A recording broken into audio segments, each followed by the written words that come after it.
It's not easy to launch a new cinematic franchise in the streaming era, but Fountain of Youth, Guy Ritchie's globe-trotting action-adventure, might just pull it off. The film, starring John Krasinski and Natalie Portman as estranged siblings on a mythical treasure hunt, has defied early critical skepticism to become a surprise streaming juggernaut. Despite its flaws, it's holding strong at the top of Apple TV+'s movie rankings. And now, fans are asking the obvious question. If this is the start of something big, where's Fountain of Youth 2? A flawed but promising start to Apple's adventure franchise. Fountain of Youth didn't exactly open to thunderous applause from critics. While the film script was seen as uneven and overly reliant on genre cliches, the lush visuals, kinetic action, and likable cast won over audiences. John Krasinski's performance as Luke Perdue, a charming con man on a quest for immortality, blends just enough mischief and charisma to work. Natalie Portman plays Charlotte, his reluctant archaeologist sister, bringing both intellect and emotional weight to a film that could have easily leaned too heavily on spectacle.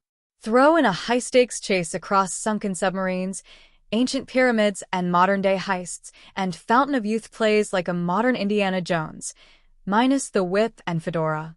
It's not quite prestige cinema, but it delivers the kind of popcorn adventure audiences have been missing.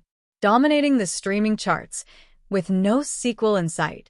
Despite debuting in May, Fountain of Youth is still Apple TV+'s most-watched movie in July, even outperforming newer originals like Echo Valley.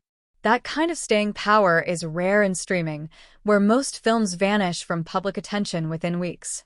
According to Flix Patrol, the film has remained the platform's #1 title for nearly 2 months, an impressive feat given its lukewarm critical reception.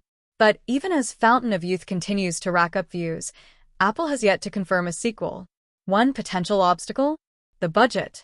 The film's large-scale production clearly came with a hefty price tag, and streaming platforms still face the unique challenge of justifying that kind of spending without traditional box office returns. A sequel would require either a strategic theatrical rollout or continued dominance on the platform to balance the investment. The sequel seeds are already there. While no sequel has been officially announced, Guy Ritchie and the writers seem to have franchise ambitions from the start. One of the more intriguing characters, Esme, played by Isa Gonzalez, transitions from antagonist to unexpected ally as the story unfolds. Her secret allegiance to a mysterious group, led by the elder, Stanley Tucci, offers clear setup for future films. This shadowy organization seems devoted to protecting ancient relics and secrets, possibly setting the stage for a wider conflict in future installments. Will Luke and Charlotte team up with them, or become their next targets? The world building is there.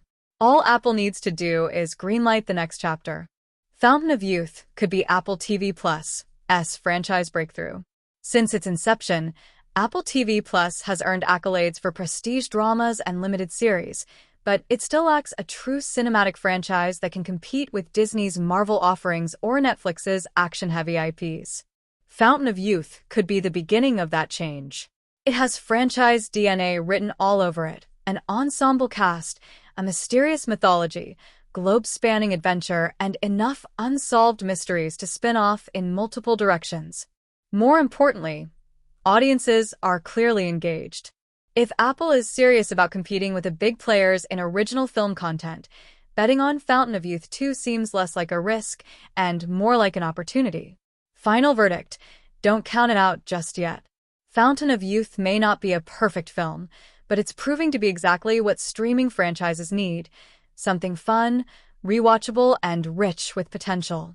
Guy Ritchie has laid the groundwork for an epic saga, and the audience response speaks volumes. With the movie still dominating charts and a sequel-friendly ending already in place, the only thing missing now is Apple's greenlight. If the numbers hold steady through the next few months, the Fountain of Youth franchise may just be getting started.